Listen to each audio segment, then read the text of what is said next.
대법원의 기준을 보겠습니다. 남녀 간의 정사를 내용으로 하는 간통죄는 당사자 간의 극비리에 감행되는 것이어서 이에 대한 직접적인 물적 증거나 증인의 존재를 기대하기가 극히 어렵다 할 것이어서 간통 범행의 전후 정황에 대한 간접 증거들을 종합하여 경험칙상 범행이 있었다는 것을 인정할 수 있을 때에는 이를 유죄로 인정하여야 한다. 쉽게 설명하면 간통은 둘 사이 은밀히 이루어지다 보니 목격자나 CCTV 같이 그 행위를 빼박 증명하는 증거가 존재하기 어렵기 때문에 일반적으로 입증이 힘들다는 겁니다. 그래도 목격자 CCTV가 없다고 하더라도 간통이 있었다고 볼 수 있는 다른 결정적인 증거들이 있다면 그래도 유죄가 될 수는 있다라는 의미입니다. 결국 모든 정황이 했네 했어를 외치게 되는 강한 의심을 가지게 만들더라도 실제 남녀 사이에 무슨 일이 있었는지 여부에 대하여는 쉽사리 판단하기 어렵다라는 겁니다. 실제 간통 재판에서 우리 둘이 함께 있었던 것은 사실이지만 아무 일 없었어요. 아니면 육체적인 접촉은 있었지만 성기 삽입은 없었어요 라고 주장을 했습니다. 간통이라는 게 어떤 신체적인 접촉이 있었더라도 성기 삽입이 이루어지지 않으면 범죄가 되지 않았거든요. 하다못해 학문 성교를 했어도 간통이 되지 않았습니다. 실례를 한번 보겠습니다.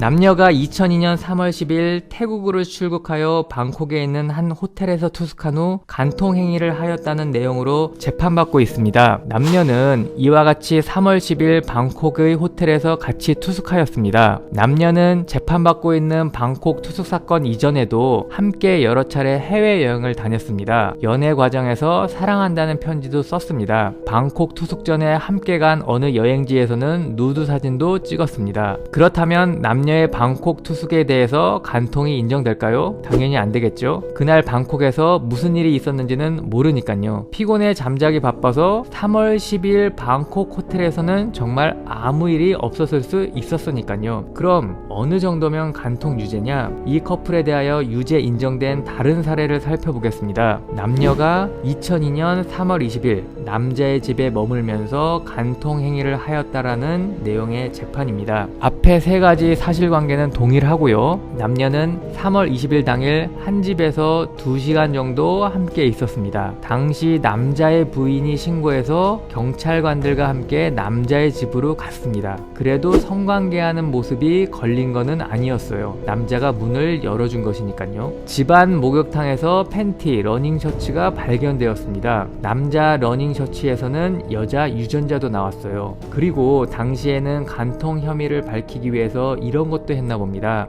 여성의 지렉을 확인하였는데 남자 유전자 일치 여부는 감정 불능이었지만 정액 자체는 양성 반응이 나왔어요. 여자가 3월 20일 당일을 제외하고 그 전후 무렵 성관계를 한 사실이 없었습니다. 즉, 그 정액이 그 남자의 것인지 여부는 과학적으로 입증되었지 않았지만 그 여자가 그날을 전후하여 성관계한 사실이 없으니 그 정액은 그날 누군가와 성관계에 의한 것이고 남녀가 한 집에 2시간을 머물렀으니 성관계를 하기에는 충분한 시간이며 남자 옷에서 그 여자 유전자도 나왔으니 그 정액의 주인은 그 남자다 라는 것이죠. 이 정도는 되어야 성관계 모습 자체가 걸리지는 않았어도 유죄 인정되는 겁니다. 얼마나 간통 입증이 어려운 것이냐면 다른 사례를 보겠습니다.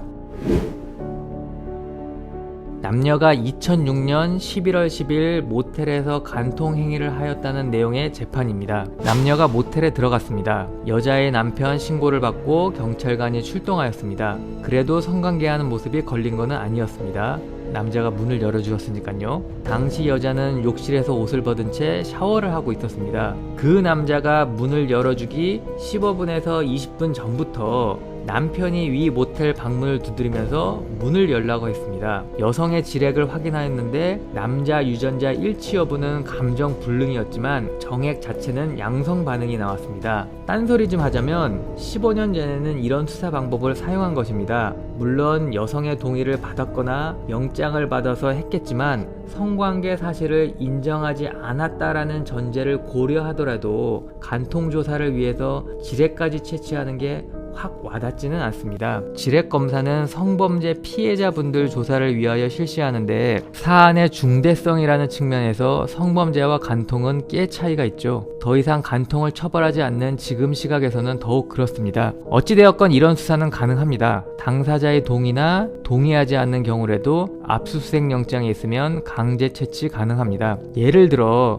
마약사범 집이나 신체에 소지하고 있는 마약을 강제로 찾아내고 빼앗을 수 있습니다. 인권을 존중하면서도 범죄 수사를 위하여 수사기관이 정해진 법적 절차를 준수하면 강제로 할 수 있습니다. 마약사범들이 마약 소변, 머리카락 임의로 제출하겠습니까? 하지만 압수수색 영장 가지고 가면 병원에 가서 호수 넣어서 강제로 소변 뽑아낼 수 있습니다. 영장 가지고 가면 항문 등에 숨긴 필로폰 강제로 찾아낼 수도 있습니다. 근데 항문 등 몸 안에 숨기고 있을 때 억지로 빼다가 그 안에서 포장지 등이 터지면 큰일 납니다. 그래서 영장 가지고 가면 보통 협조해 줍니다. 다시 돌아와서 정액 양성 반응은 나왔지만 그 정액의 유전자형은 검출되지 아니했습니다. 그런데 15년 전 유전자 검사 수준에서는 사정 후 체내에서 정액이 약 72시간 경과하여 정자 DNA가 완전 분해된 경우, 정관 수술을 받은 자의 정액인 경우, 무정자증인 자의 정액인 경우, 키 미량의 정액만이 존재하는 경우 등에는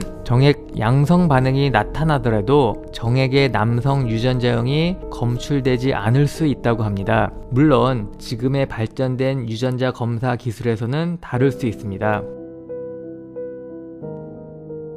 그런데 그 남자가 정관 수술을 받은 바 없었으며 무정자증도 아니었습니다. 그 결과 판단은 남녀가 함께 모텔방에 들어간 이후 남편이 모텔 방문을 두드리면서 문을 열 것을 요구할 때까지의 시간은 약 30여 분에 불과하였던 점, 즉 남녀가 방해 없이 모텔에 있었던 시간은 30분에 불과하였고 정액에서 남성 유전자형이 검출되지 아니하였던 것에 비추어 보면 그 정액이 그 남자의 정액이라고 단정할 수 없고, 그리고 가사 정액이 그 남자의 것이라고 하더라도 이 사건 발생 72시간 이전 성교에 의한 정액이 잔류하게 된 가능성을 배제할 수가 없다. 즉 그 남자 정액이라고 하더라도 재판받고 있는 2006년 11월 10일 간통 행위에 의한 정액이 아니라 그 전날 아니면 2일 전 것일 수도 있다라는 겁니다. 결국 간통은 그 성질상 당사자가 안 했다고 부인하는 이상 입증하기 어렵습니다.